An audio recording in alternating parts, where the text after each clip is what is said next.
Welcome to Homework Lib. Here we have the following figure, and we want to know what is going to be the direction of the field.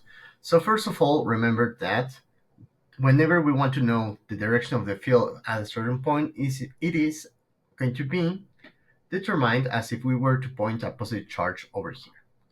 So for example, the field due to the charge 1, the positive charge over here would be on this direction, and the field due to the negative charge over here would be on this direction.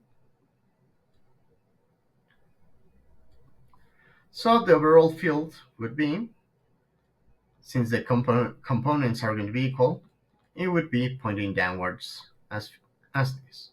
This would be the net field. This would be the field due to charge 1. And over here would be the field with respect to charge 2. So without having to do any calculations, we can specify the direction as an angle above the horizontal. And in this case, we're going to have an angle of 90 degrees below with respect to the horizontal. You can write it down as 90 degrees south of east, or you can put it as 90 degrees south of west. Both are going to be the same. Another way to write it down is going to be that the total angle is going to be equal to 270 degrees. Now, just to verify the net direction of the field, let's add both of the vectors. For E1, remember that the magnitude of the field is going to be given by K, magnitude of the charge, divided by the distance squared.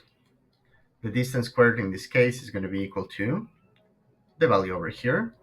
The distance is going to be given by 5 times 5 in centimeters, right? So r squared would be 25 centimeters.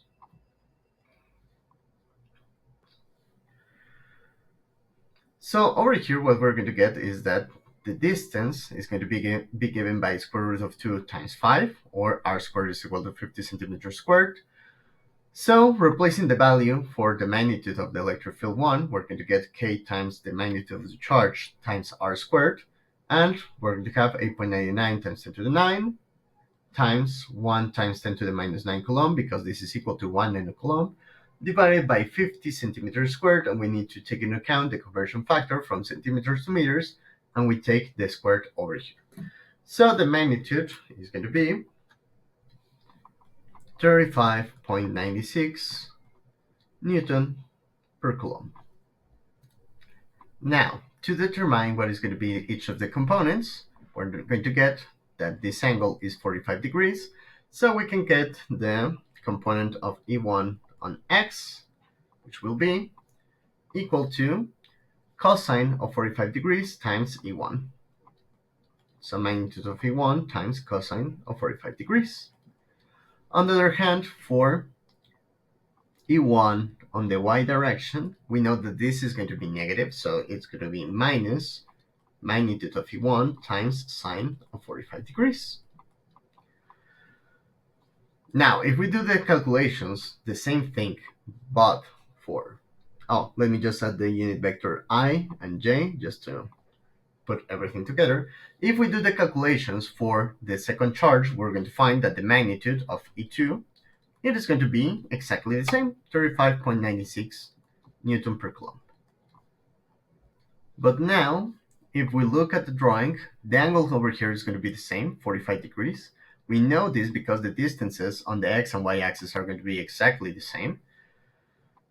So the component of E2 on the x direction is going to be equal to the magnitude of E2 times cosine of 45 degrees, but with a negative sign attached to it because of the drawing that we have on this position. That is going to be our RG. And for E2 on the y direction, we're going to get magnitude of E2, again on the negative axis, times sine of 45 degrees. And each of the components with the corresponding unit vectors I and j to mean that we have the I and j axis.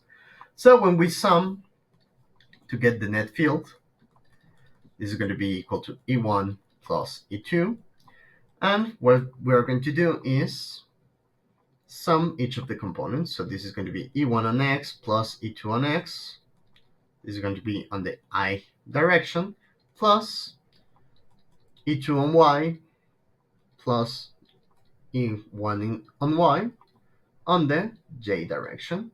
And as you can see, when we sum E2 on x and E1 on x, they're going to cancel out because they're the same quantity, just with different sign. So this is going to be 0. And on the y-axis, we're going to get, since the magnitudes are going to be the same, we're going to get the same value multiplied by 2. So the net field is going to be equal to minus 2 times the magnitude of the field, that is 35.96 newtons per coulomb. Let me put it in parentheses just to get the result, times the sine of 45 degrees, which is equal to 1 over square root of 2 on the j-axis. 2 over square root of 2 is equal to square root of 2, or we can directly do the calculations, right? 2 times 35.96 over the square root of 2, we're going to get 50.855 newtons per coulomb, with a negative sign attached to it on the j direction. So with that, it would be all. As you can see, the magnitude of the electric field is not equal to 2500 newton per coulomb, as we did our calculations. And the direction is going to be pointing downwards on the y-axis. Since the charges are the same but the signs are different, that is why we get this scheme over here.